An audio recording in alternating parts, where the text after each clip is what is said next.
Welcome to episode 76 of the Cycling Europe podcast.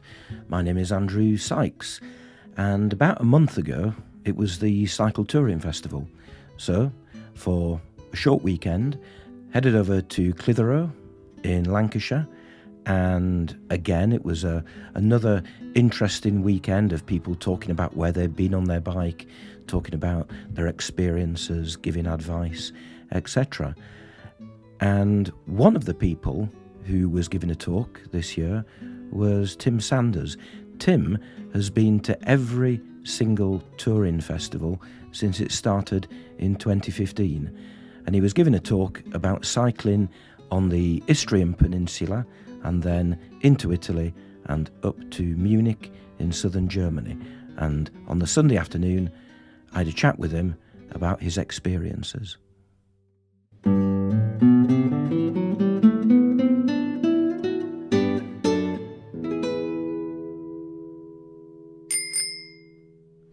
Okay, so I'm Tim Sanders, I'm 56, I work as an engineer in the southwest of the country. Yeah, any more than that? Is that it? Right, okay, but you haven't mentioned one thing. The one thing you haven't mentioned is that you're apart from Tim and Laura who actually organise it, you are I think one of only two people to have attended every single cycle touring festival in-person event, and probably online as well, since it was... I think that might be correct. Since it was first one in 2015? Yeah, I was planning a trip in late 2014, early 2015, and I was looking online, and then I suddenly saw this website. Actually, no, it was a Cycle Touring Club forum, and saw reference to this festival. I thought, oh, that's fantastic. Right, instantly I booked. And then I told a friend of mine about it who lives up the road in Somerton. And very quickly he booked too, very spontaneously. So he came to the first one. There were various people I'd heard of online, like Helen Lloyd, Tim and Laura. So it was a good chance to pick up tips, get some ideas. And several trips that I have done have been inspired by things I've learnt here, like the Eurovelo, the Chile trip I did in 2019. That was following a talk that I saw in 2019 earlier. So it's very inspirational. Yeah, and it's also chucking it down, but we'll persist with the rain. I was just thinking that I can't remember how I first heard about it, because I couldn't come to the first one because I was travelling from Spain to Norway on my bike. It was that summer or that spring, of May of 2015, and I don't know whether I'd heard about it at the time or not. I must have stumbled upon it somehow. I suspect it's the sort of thing that once it happened, word got out, and I think Laura said last night that there were 150 on the first session, whereas subsequent years, pre-pandemic, it was several hundred. I mean, I guess we're talking 250-ish. I don't think we got to 300. So word clearly got out. And there are many people who've come year after year. Fewer in the last couple of years, but the last 2 years, sessions have been gatherings rather than festivals. It was a more limited affair. But then the last 3 years we've had an online festival, which is great insofar as that people from outside of the UK can come. It's a long way to come from Somerset to get to Clitheroe, but a worthwhile trip. I was surprised when she asked yesterday morning for people to put their hands up who hadn't been before, who were here for the first time. It was still a good number of people doing it for the first time. And I think that's great, because there are many that have come for the first time I've been talking to who've done plenty of cycle touring before, others who haven't done it but really think it might be quite fun to do. And it's a festival for all people at all levels, and I'm sure there will be people here that have done some pretty spectacular stuff. They still think, oh, that's a good idea. Well, yeah, I mean the great and the good of the cycle touring world have been, apart from Tim Moore. Tim Moore's never been, has he? Yeah. I mean, like Tom Allen, who's overseas now. There's Helen Lloyd, who's done some quite spectacular things. Stephen Fames. Yes. I mean, I was also thinking of, say, last night we had a procession of bikes where people that volunteered could bring their bikes into like a catwalk. It was called a catwalk, wasn't it? And you saw some great examples of different bikes, and no one bike was the same. With touring bikes, people are very particular to make it work for them, either size-wise or fitting on racks. Now with e-bikes, it's meaning that when you get to a certain age, you can continue doing it. Yeah, it is a very inclusive thing. There's no hierarchy, I don't feel, when I come to these things. And the fun on Friday was, well, I hadn't had a chance to eat. I came with a sandwich made it from Subway. I just sat down in the marquee that we've got and was quickly joined by other people I've never met. I had an absolutely great time, and it was good. You know, they had stuff to bring, and they were also keen to hear what would be said over the weekend. Yeah, I delayed my departure because I've got a terrible cold, hence the cough. But yeah, I arrived yesterday morning, and hopefully I'm recovering. But did you think when you came to that first one back in 2015 that, how many years later is this? 8 years later? Yeah, 8 years later you'd actually be delivering one of the talks? I think I had no expectations about what it might be. I mean, as I say, I'd heard of various people who were attending. I did do one of the online talks in August 2021 about the Chile trip. I wasn't sure I'd ever be speaking, but well, you know, there are so many different stories that can be told, and I suspect there's many more great stories that we didn't hear from. Maybe next year we'll hear from them. Well, the big question mark about the festival is the fact that it is held at a Girl Guide centre called Waddow Hall, which is where we are now, and the Girl Guide Association are actually closing, they're selling this establishment. So there's a question mark as to whether it will still be here next year or whether Tim and Laura move it elsewhere. So I hope they do, because my life would be a little bit emptier if it didn't take place. Well, you see, having been to this festival so many times, and I was surprised how few had been to every session, but I think that, and the inclusivity that you mentioned is a good point, but there are so many people that come year after year, and many that come that are new, and what I've noticed is that people don't only talk to the people that they know well, and it can be very easy to see so-and-so you've not seen for a year. I think people here do look out for people that are unknown. I mean, part of the problem is you might not know the people unknown because there's all of your life's been happening in the last year, and you might have just forgotten the odd face. But we put name badges on, we get talking to each other. Yeah, I think it's still an excellent festival, and all credit to Tim and Laura for, you know, because it must be a hell of a lot of work, especially because they've got a young family now. That they've created. Yeah, well, yeah, but I do kind of miss that pre-pandemic festival festivals in that it took place in May. The weather was a bit nicer. Yeah.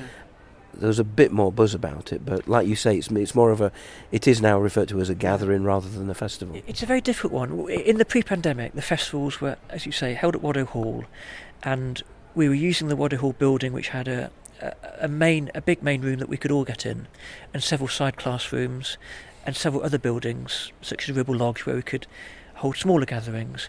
I think it must have been a nightmare for Laura and Tim to decide, okay, that talk's going in that room, because you have to guess, okay, that room takes 50 people, the main hall takes several hundred people.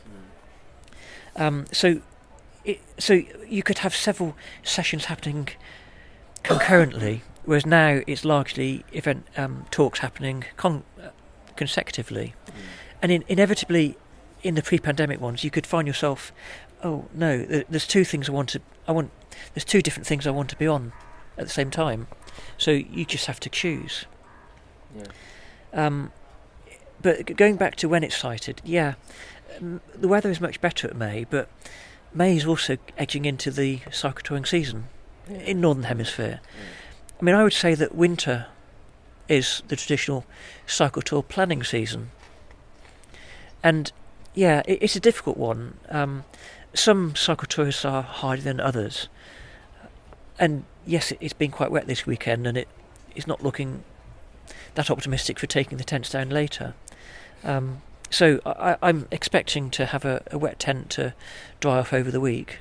Yeah, I mean, I am.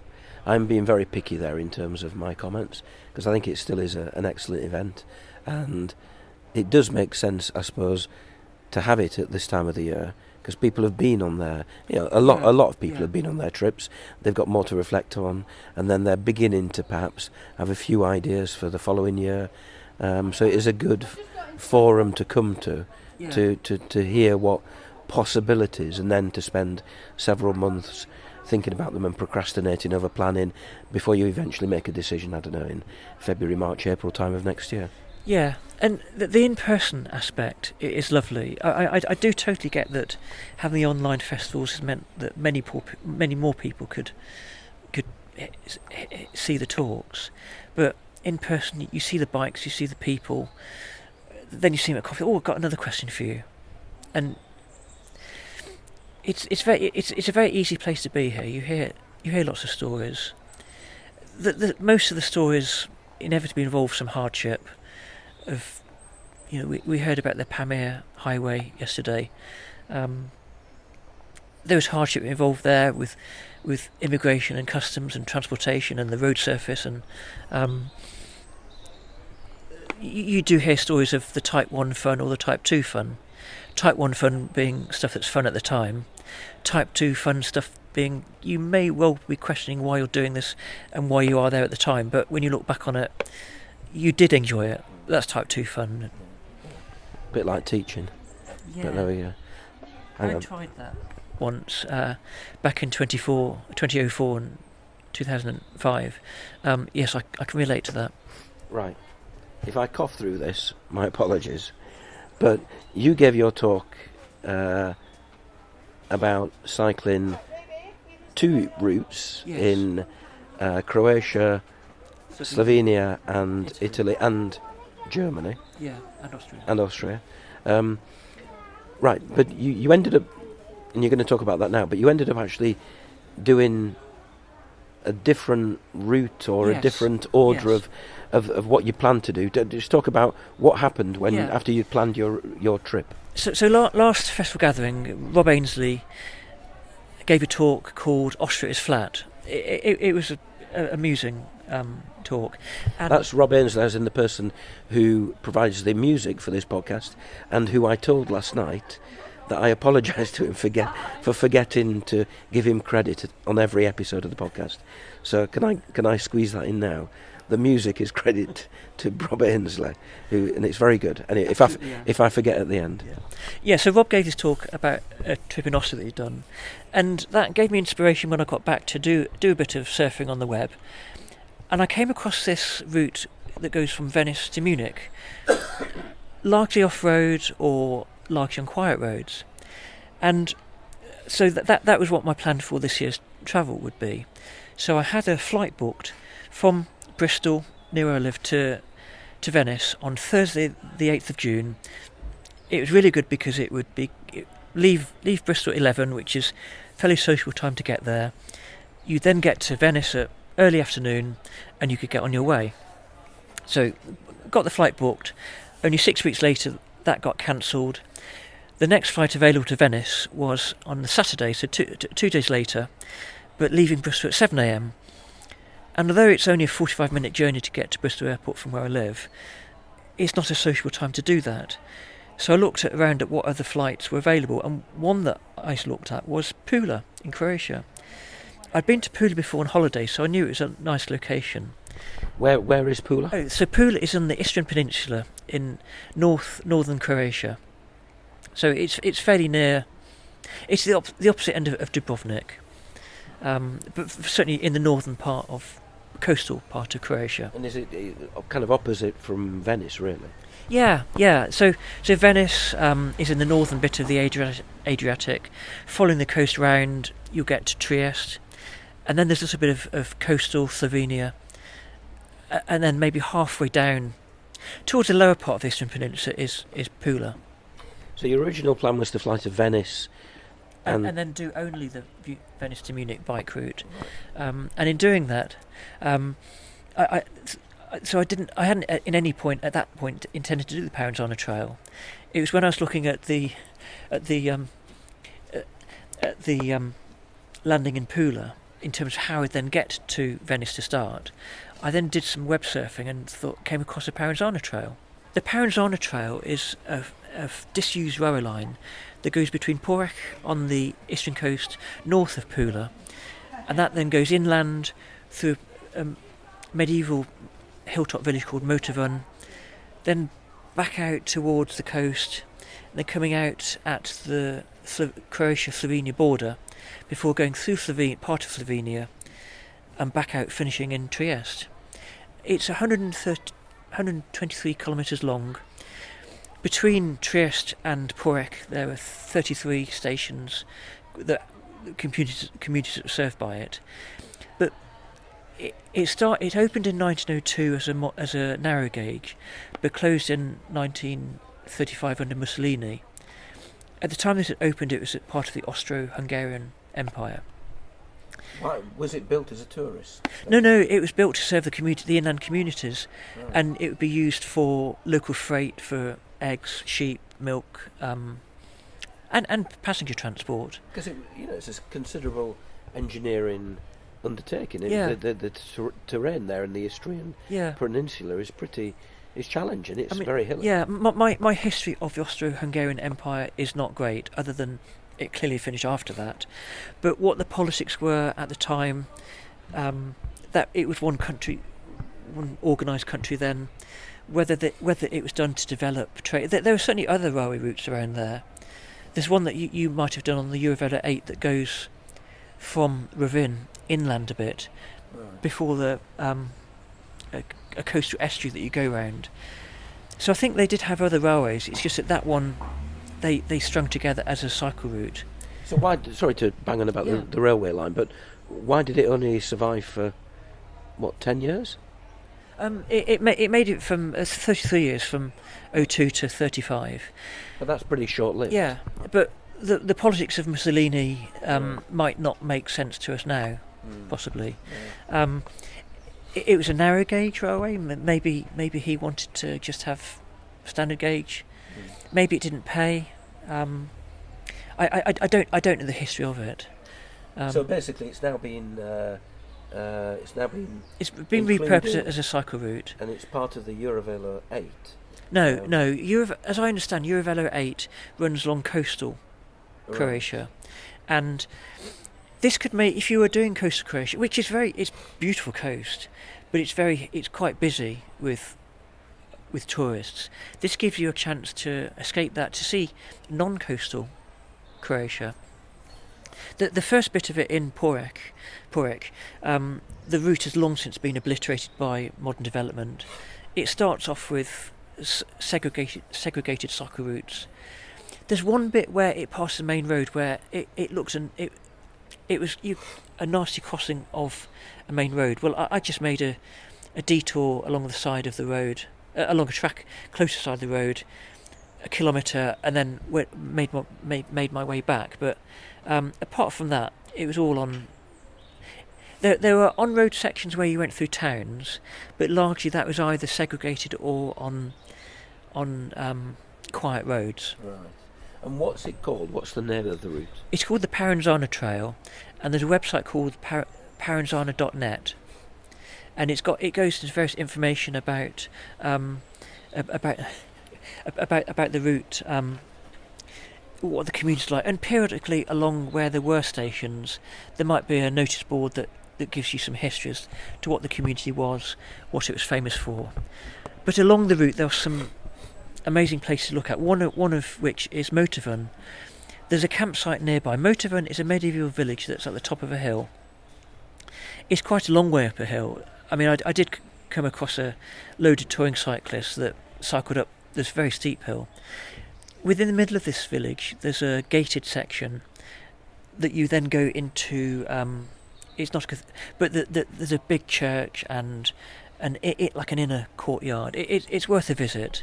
You've got views around, looking down from the hill. So I stayed at the campsite there. Small campsite, but apparently there's a swimming pool that someone after the talk told me that they'd been to. But it's got a covered area where you can cook in, where you can recharge your electrics. Not particularly large campsite, but I don't think it'll turn people away. Was it a very busy route? I would say not very busy. You did see cyclists nearby the touristy region. So towards the end by Isola, which is on the North Slovenian coast, it was quite busy with people using the trail for running or road racing or commuting, or families on bikes. I did come across quite a few other people overall on the trail, but there were times when I saw no one for 5-10 minutes. And was the train? Was it originally a rack and pinion? I mean, are they quite steep sections? No, it was never. It was never very steep. But both ends of the line start near sea level, and it's got two areas where it goes up to about 300 metres, but at no part of it was it steep. There's one part where I left Livade, which is not long after, which is from going from Porek in the south after Motorvan. It felt like it's a little bit steep, but I don't think it was steep enough to be a rack and pinion railway.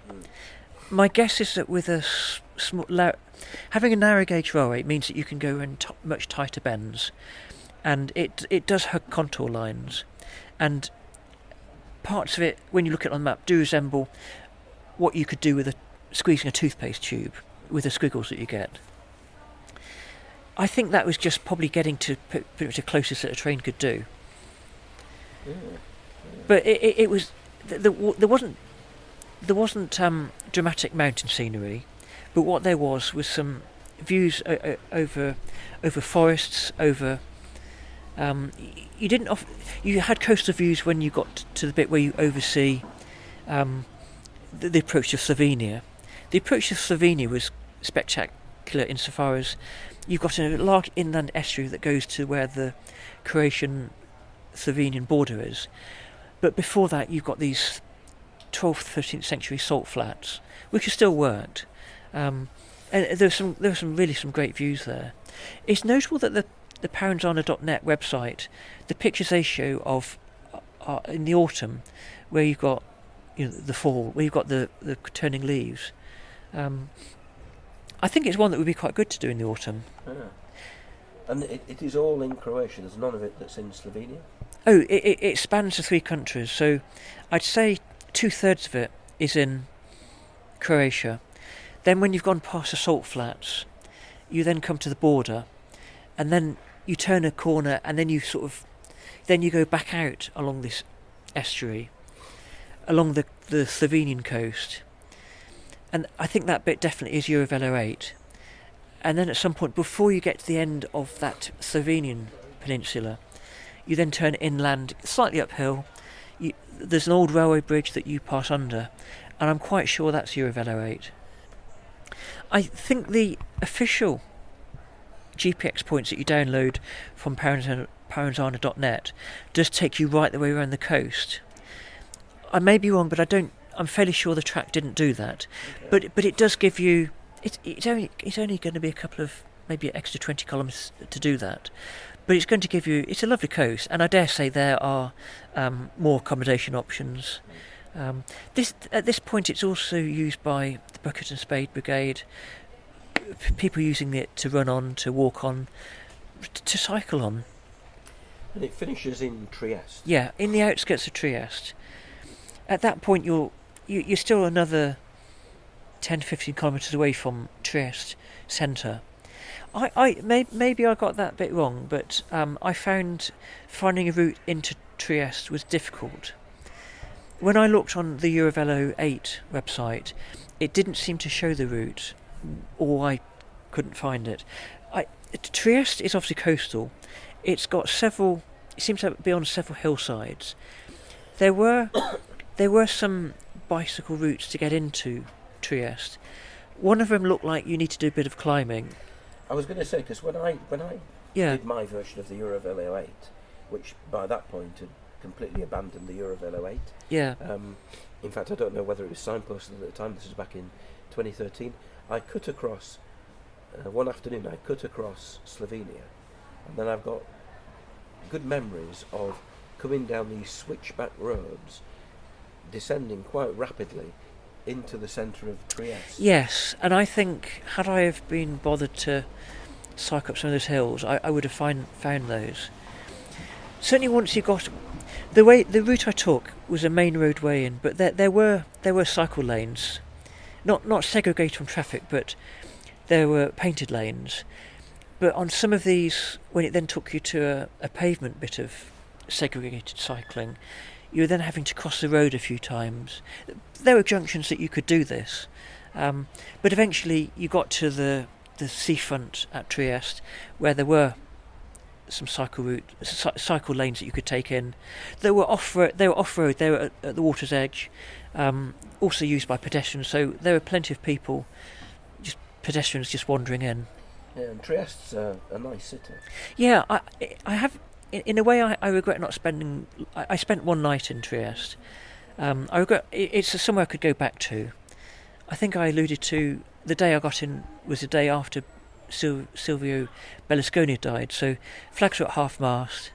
There's some nice buildings to look at from the outside. James Joyce lived there, and there's a statue of James Joyce. I didn't see that. I think I'm not the only person to have parked their bicycle next to James Joyce and take a photograph. I've seen others do it as well. There's lots of things to take photographs in the town. There's a huge cruise ship docked in at the time, which goodness knows how many thousand were on that. And actually, just trying to follow the seafront cycle route, you were having to go past security guards who were letting people into specific areas before rejoining the boat. Yeah. Did you cycle all the way then to Venice to pick up the route to Munich? I did consider that. I did come up with a route that would... I mean, I could have taken Eurovelo 8 to have gone near to Venice. I came up with a route that went from Trieste to a place called Conigliano, which is part of the route. It's also got a train. I hadn't actually been feeling that great that day. So I got a train from Trieste to Conigliano, about €20 if I recall correctly. Isn't Coniglio Italian for rabbit? I'm going to check that when I get home. I don't speak Italian, but Conigliano was on the train route. Rabbit Town. Yeah. I could have got a train. I could have got a train nearer to the start, but it was on a railway line that goes up to near Pieve di... I forget the name of where it got to, but it was convenient. It was a spot on the route. It was before it got particularly hilly. And just to backtrack a bit, this route from Venice to Munich. Yeah. Again, this is a long existing route, isn't it? It's not part of the Eurovelo network. Not that I'm aware of. It goes via the Brenner Pass. Yes. And it's one good way of cycling from southern Germany down to the Mediterranean. I would say it's a really good way to get across the Alps. There's most of it. Some of it is ex-railway lines, some of it is paths, and it doesn't. You know, you're not climbing a Stelvio Pass, or I don't. None of it was very, very steep. There were bits that I walked and pushed because, well, I was tired. The first pass you go across is the Passo di Cima Bianche, and that is 1,580 metres. The 60, 70 kilometres before that, you're on ex-railway lines, so gentle gradient. And then when you go over the top into the Trentino South Tyrol region, the first bit of that is on ex-railway lines. So it's all gentle gradients. It's all stuff that's quite straightforward. But before we get to that bit, you're on. Some of it is the old main road. that's now been bypassed by the autoroute. So I don't remember there being much traffic on it. Some of that bit there were off-road parts. You went along routes at the side of a couple of lakes, and then there's a campsite I stayed that on the way. But the approach to that bit of the line, a Piva di Cadore, some of that bit was quite steep, but once you're on that, you're on ex-railway lines. After that, you're approaching. You go through Simmerbankshire, and then you go on. It's not a straight route, but then the route turns a corner going to the west. On that bit, there's still an active railway line, so you're on paths or quiet roads. And then you get to the Brixen to Brenner Valley, and that is an active cycle route. The first part before you get to Simmerbankshire, you're at the side of a railway line, and then there's a switchback that the train does take, but then you come to a bit before you get to Brenner where they've built a newish tunnel that opened in 1994, Prefecture Tunnel, but that soon will be bypassed by the Brenner Tunnel, which will be a 55-kilometre tunnel that goes south from Innsbruck towards Brixen. So is Brenner the border between Italy and Austria? Yes. So that one's not quite as high. That's at 1,300 or so metres. But why is the Brenner Pass so famous? Because everybody's heard of the Brenner Pass. It's a border town for road transport and for rail transport. At that border, there's it's a large railway station with many sidings. So my guess is that pre-Brexit,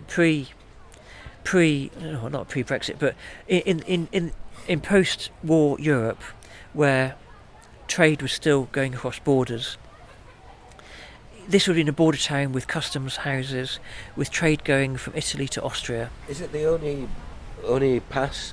Is it the main pass between Italy and Austria? I don't know if it's the only pass, but it's certainly a major pass. So even following the railway line that is still active, it's still quite squiggling, going around curves. Whereas this Brenner Pass that will be due for completion in 2032, it will be straight. I can't remember if it's twin tunnel, but for freight, it will be much quicker. So it will mean, well, even the trains have to climb those hills to get to the pass. So there's energy involved in doing that. Yeah. So maybe it will streamline the non-road transport. And when you're passing over the Brenner Pass, yeah, is it on cycle route? Are you on the road? Or? The last 10-15 kilometres from the rail switchback, where this since '94 has been disused, that takes you into Brenner on almost entirely traffic-free routes. On that route, there's a business called Route 232, which is a disused building. Now it's a cafe frequented by cyclists. That gave me an extra several kilometres of range with my legs, stocking up there. After Brenner, you're then on main road for a lot of the route down towards Innsbruck. I would say that the first bit after Brenner, north of Brenner, is then quite a steep downhill bit on this main road. I did that. It was fairly busy, so going downhill you could go quite quickly. I would not like to do that bit in reverse. If I was to do that route in reverse, which I may well do, I've got to be honest, that bit I would do by train. I don't mind hills because, well, I'll just push, but it was busy. There's no cycle route. There's no segregated. It was just a road. That bit wasn't pleasant, so I stayed at an Airbnb. There were no office campsites along the valley. There were if you diverted up a side valley some distance, but I was getting a bit tired then, so I just went to a guest house that I saw on the web, and that was lovely. I got talking to some German cyclists also staying there. They confirmed my suspicion that taking a bike on a train in Germany isn't so straightforward. and so I was also running a bit short of time. So in the morning I did 11 kilometres, went to another railway station, took a train to Innsbruck, had a wander around Innsbruck because Innsbruck's lovely. I'd been before, quite touristy, of which I was one, of course. Then I got another train to Jenbach. Jenbach is east of Innsbruck by, 60 kilometres. That's a total guess, it may not be right. So at Jenbach the route then heads north, and you've got a 4 kilometre section where you're going up 335 metres to Achensee. Well, it so happened that there's a steam train with a rack and pinion that goes up that. So for 30 or so euros, me and the bike and I took that train, and that it was very pleasant. It wasn't quick. It was climbing a hill. Achensee, on the other hand, when you get to the top, is this beautiful lake, still in Austria. Most of the people on the train were then taking a boat trip to cruise around the lake for a bit. I hung around, then cycled along the cycle route that goes round Achensee. It really was beautiful. And I then continued north on the Venice to Munich cycled path until I got to Tegernsee, and I stayed at Tegernsee. There's a campsite there. I should add, before you get to Tegernsee, the route then splits. So 2 options to Venice on the official route.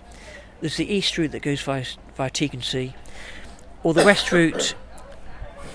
I can't remember the major place it goes through. This is the route to Munich? Yes. Not the route to Venice? No, yes. So once you are in Bavaria, a little bit further on, there's a signpost that gives you the option to take the east route or the west route. I opted for the east route because I'd been in Tegernsee area in the early 90s, and I liked it very much. I thought quite like to revisit it. So there's a campsite at Tegernsee, southwest of the lake Tegernsee by a kilometre or so. The official route goes north, taking the east route of Tegernsee, whereas if you take the west, the official route goes on the west side. I went on the east, and that takes you via the town of Tegernsee with its monastery, where in the basement of that, in the vaulted ceilings of that, it is a beer house, and I had been there in the early 90s, so I had a look around Tegernsee there. I also went to the nearby railway station. I was using the Deutsche Bahn app, and that indicated there is limited availability for getting a train to Strasbourg. But the lady there at the counter, she had a look and said, "Oh no, I can't do that. Sorry." But she used this phrase that several German cyclists I'd met used, which was, "It's complicated." So at this point, I thought, right, let's hurry on towards Munich. So I got as far as I then continued north, close to Wrangau, close to Miesbach, and then close to Holzkirchen. After Holzkirchen, you're then no longer on quiet roads, but you're on dedicated cycle lanes. These were 4 metre wide. They might be either close to the side of the road or close to the railway. So there's the railway and the cycle path in the woods, and really, really smooth surface, well maintained. And along that, pelotons of cyclists in matching garb would belt past. It was quiet. It was you could just go along, and with those wide cycle paths, the pelotons could go umpteen abreast. So how long had it taken you to get from the rabbit town, Conigliano? I think that was sort of, we're looking at 5-6 days ish. Okay. I had originally allowed 2 weeks to do that. Right. It had my original plan of arriving at Venice, then picking up the route. Then I was aiming to take 7-8 days, and then maybe cycle a bit further to the German part of Eurovelo 6, then travel west to France, where I knew I could easily, from past experience. So you didn't have a flight booked for the way back? No, not at all. No, I just flew once, and the plan was only ever to then take trains back. So I then, from Tegernsee, I then went to it's not a municipal campsite, but it's a campsite that's a few kilometres away from the centre of Munich. It was a perfectly fine campsite. There's a 8 foot, 2.5 metre tall fence, security fence. There was no shop, but within a kilometre of that was a supermarket that was also very close to an underground station. So that would make a good campsite to stop off to then see Munich. I stayed one night there, and then cycled further, 11 kilometres further, to finish the route at the Deutsche Museum. I then went on to the railway station the Munich Hauptbahnhof is quite a large affair, so I took a ticket to the customer support area, where you could then talk to someone who could then book. So I asked him about getting to Paris, and sorry sir. I then asked about going to Innsbruck on the train. So no, I can't do that directly, but I can do it indirectly. So, yes please. So why would you want to go back to Innsbruck? It was apparent that it would not be possible easily to go to Strasbourg to get home. But you're going in the wrong direction if you go to Innsbruck. That is also quite true. That it was looking very difficult to go back home by train, certainly on the intercity trains. So, did you go to Innsbruck? Yeah. And where did you go from Innsbruck? Okay, well, let me talk through the way home. So, the gentleman at Munich railway station gave me a ticket, firstly to Kufstein, then from Kufstein to Innsbruck. On that second train, I then booked a train from Innsbruck to Zurich using the Austrian app, which worked brilliantly, so I could book the bike and myself onto that train. On that train from Innsbruck to Zurich, I then used a Swiss app to book the bike and me from Zurich to Basel.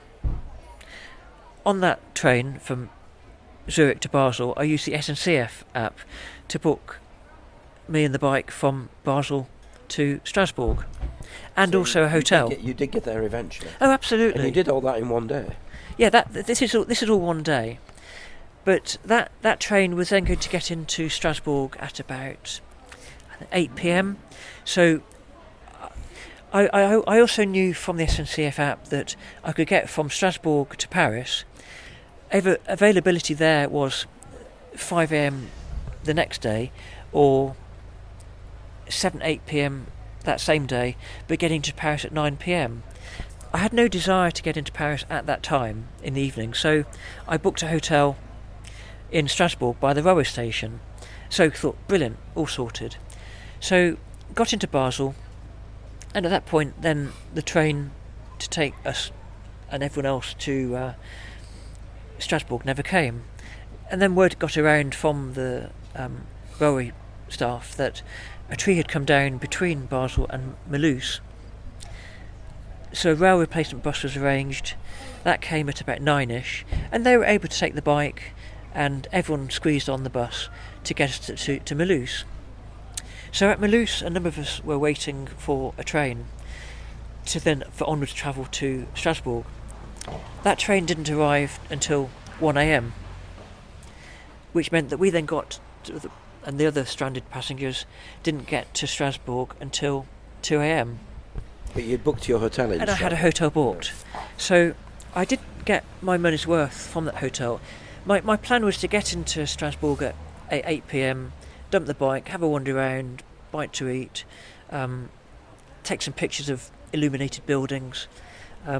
So my exploration of Strasbourg will wait for another trip. So, and then to get home, what did you do? Yeah, so to get home, I got this 5 a.m. trip from Strasbourg on the TGV, and that worked brilliantly. On that part of that region of TGV, and my understanding is it's different for different parts of TGV. You can book a bike on the TGV. I think I may have paid extra for it, but you could take a full bike. You didn't have to dismantle it. You take your panniers off and put it in the rack, and there was a limited number of places for bikes on that trip. There were two other cycle tourists there, so good old chap there. that on that bit of the journey, the first part to Nancy, it's on quite slow standard track, but after Nancy, then it gets on TGV and it motors along. So I get into Paris at 9 a.m. Initially, I cycle in towards the river, and I wander around. I wander around the outskirts of Notre Dame. Well, of course, not for obvious reasons. Notre Dame is closed and fenced off, but on these fences are lots of pictures of what's going on. So there's lots of pictures of the damage and how they're repairing it. There are sections through. I didn't realise, for instance, that the vaulted ceilings that in some cathedrals you can walk on, these are only 2 stones thick. So you've got the outer dress stone that you might walk on and are watertight when mortared, and then the inner side of that are what was the ceiling that you'd look at before. Only 2 stones thick, curved. Being a structural engineer, with all of those stones in compression, it's an arch. That's what holds it up. Truly impressive to see what they built with what to us might be primitive tools 1,800 years ago, but also to see how they've got the craftsmen rebuilding it in the sympathetic way. So that was quite fascinating. Then I found a roadside cafe where I could keep an eye on the bike, and I could refuel before then taking a train to Caen, leaving at not long after midday. So on Caen there were several other cyclotourists. I think on that one you definitely did have to book, and there are different philosophies that in taking trains on bikes. With TER, it's generally free. I have had somewhere I think I've had to book and maybe pay on TER, or an intercity trains where you would have to book, and that might be €10. I think the TER is free. Yeah. I think it's free. There may be some you have to book. Yeah, I think the TGV you need to. Yeah. Out of choice, this might sound quite flash, out of choice I'd rather pay €10 on an intercity where I have that ticket, I've got a space booked. On one trip I took last year, when I took a train from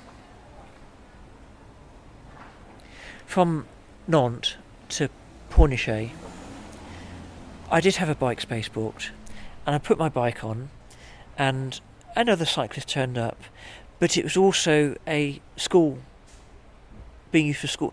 It really was shoulder to shoulder. I mean, everyone took care of each other, and when I went to get a drink bottle, a space created, and around that space I could get my arm and my drink bottle to get a drink. It really was heaving. So door to door, yeah, from leaving your house in Somerset to getting back home, how many weeks have you been away? I'd been away 2 weeks. Uh-huh. So I got to Caen. 2 cyclotourists I was talking to were then taking the afternoon sailing to Portsmouth from Istrian, which is very close to Caen. There was space I could do that, but that would then get me into Portsmouth, to then get a train back to Castle Carey. That was after the last train back to Castle Carey had gone. So I just stayed at a local campsite and then took the morning sailing to Portsmouth. And do you regret not having taken a plane back? No. I mean, I would prefer to take less trains, but I didn't think that I could get to Venice, or Poole as it turned out, in time to then do the Venice to Munich bike trail in 2 weeks. Not because you could do that trail in 2 weeks, but to train there and train back. Think about it latterly. I think maybe a better way to have done it would have been to ferry over to France, get a train to Paris, then a long distance train to the south coast, and then to get a train through southern France to Italy to Venice. Well, you could have got a train from Paris to Milan, although currently I think the tunnel is closed, isn't it? Yeah. To Milan, so that's currently out of action. Yeah. So and Milan would have been en route really to get to Venice following those routes. Yeah. So yes, I would have had 2 weeks easy to have done. So I was only planning to fly one way. I'd done a similar trip before flying to Marseille, and then going along the Med, and then doing the Canal du Midi via Toulouse, and then the Garonne, and then I took local trains through from near Bordeaux up to Nantes, and then to the coast. I have alluded to going to Castle Carey. I live in the southwest of England, and I'm really fortunate that at Castle Carey I can get 2 trains to Portsmouth, 2 different trains to Poole, 1 maybe 2 trains depending which one you get to Plymouth, all of which are ferry ports. So I'm really fortunate in that respect. So getting I got the morning train, the morning ferry to Portsmouth. Having dropped the bike, the first thing I did was to go to the restaurant. Now they have cafes and they have restaurants for breakfast.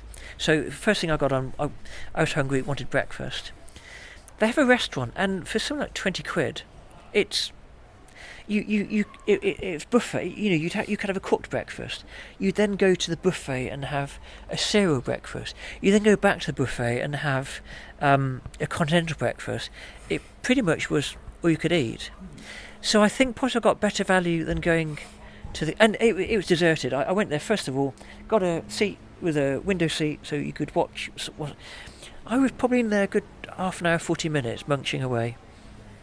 So where next? Where's the next train? Cycling journey to? Yeah, after Portsmouth, I was there at college in the 80s, so I knew it well. I mean, your next cycle. Not. I have to say, I don't know. I've got plenty to think about from the trips that we've had. Spoken to us about this festival. I alluded to earlier that I cycled the Carretera Austral in Chile in 2019. So in the 2019 festival, Ed Mark Shawcross and his wife gave a talk about the Carretera Austral, and I was planning to have a sort of a midlife crisis trip at the end of 19, start of 20, and South America was on my radar. So to hear Ed and Charlie's talk about the Carretera Austral, my eyes lit up. That was what I did. I mean, we could talk a lot about the Carretera Austral, but until Chile becomes part of Europe, we possibly can't talk about it on the podcast. But if anyone is interested, there, my account of it is on the Crazy Guy on a Bike website, which, for those that haven't heard of it, it's a brilliant resource where people blog their trips. I mean, many people have their own blog and own website, as do you, but the Crazy Guy on a website is a good place to look for resources. So if you go to the journals page of Carretera Austral and type in the word Tim Sanders, there's no U in Saunders, just Sanders, or type in Carretera Austral, you'll find the Carretera Austral is a 1,237 kilometre route that largely got created by Pinochet, the dictator in the 80s and 90s. There's a theme here. Dictators. But anyway. Yes, yeah. Well, this is the first podcast where we've mentioned, I think, 2 dictators. Some people would attribute motorways to Hitler, but that's 3 now. Yeah. But do you want to get? I don't know. We won't do you want to get Thatcher in there as well? We won't mention the war. So the Carretera Austral is a 1237 kilometre route between Puerto Montt, Devere or Higgins. Chile is very narrow. You cannot drive then, and I don't think you can now. You cannot drive from the main say Santiago. You cannot drive to the Puerto Natales without either taking a boat or driving through Argentina, and they've not always been friends. But the Carretera was a route to get further and further that way. It's a well-known route. I was in Chile for 6 weeks. I took a gap from work. So South America is definitely on the radar, but I think it won't be for a while. It's not something you do in 2 weeks. You do want to be... So it's on the radar for one day. I alluded to earlier living close to... in the south coast, so within an hour or so maybe 2 hours of train rides, I'm at a French port. So for me, going to France is easy. And when you need a stress-free break from work, it's easy to do. But I'm also aware there's loads of France I haven't seen. I would not be... If someone said, Tim, you can no longer take any more holidays outside of France, I wouldn't be too upset. There's so... you've spoken on podcasts about the Eurovelo routes. I've met Jeff Husband many times, who runs Breton Bikes in Gorec in Brittany. It would be no hardship to go back there. The Nantes-Brest Canal, you can do most of that on... If you don't want to do the canal, you can also do a bit on some of the Brittany Green routes. There are 2 books by a Brittany-based book firm, Red Hat Books maybe, and they've got one book on the Voies Verts which aren't the Nantes-Brest Canal, ex-railway lines, and there's another book that they do on the Nantes-Brest Canal. But you and I both know that you go further. I've done some of the Loire Eurovelo 6. It really lovely. But the festival we've just had. There's several routes that you mentioned. The one from Roscoff to Normandy. That sounds quite fun. The Vélo Maritime. The Vélo Maritime. I've also done some of the Velocini that I did it a few weeks before you. So we spoke campsites a bit. Yeah, I mean I would prefer not to fly if I can, but there are many places. To take the Parenzana Trail, for instance, it would have been... That's even further round from Venice. That would be more difficult to do in 2 weeks from the UK.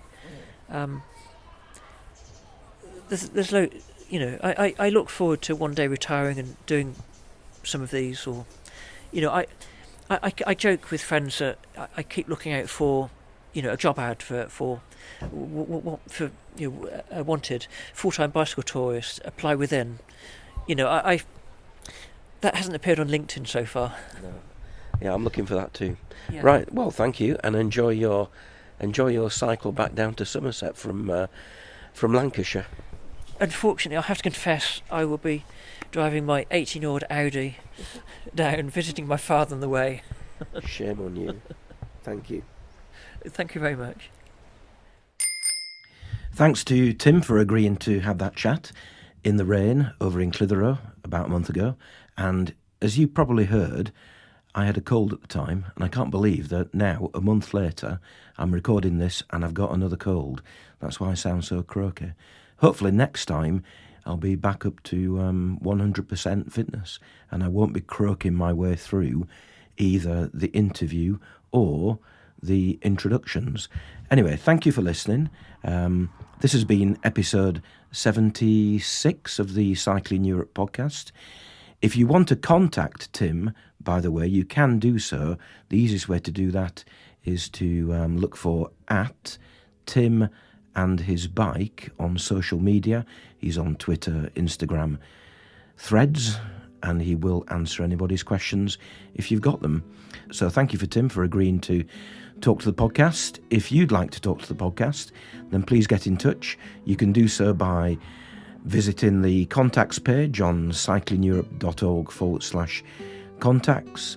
And if you'd like to support the podcast, then you can do that by visiting cyclingeurope.org/support. Thank you to all those people who over the course of the last 5 years, 6 years, have very generously supported the podcast. And that's it for episode 76. As I say, I'll be back very soon with episode 77. In fact, I may well be croaking through that because I'm interviewing the people at 6 p.m. tonight. I suspect you may hear this croaky voice at least once more, certainly when it comes to asking the questions. So thank you for listening, and happy cycling.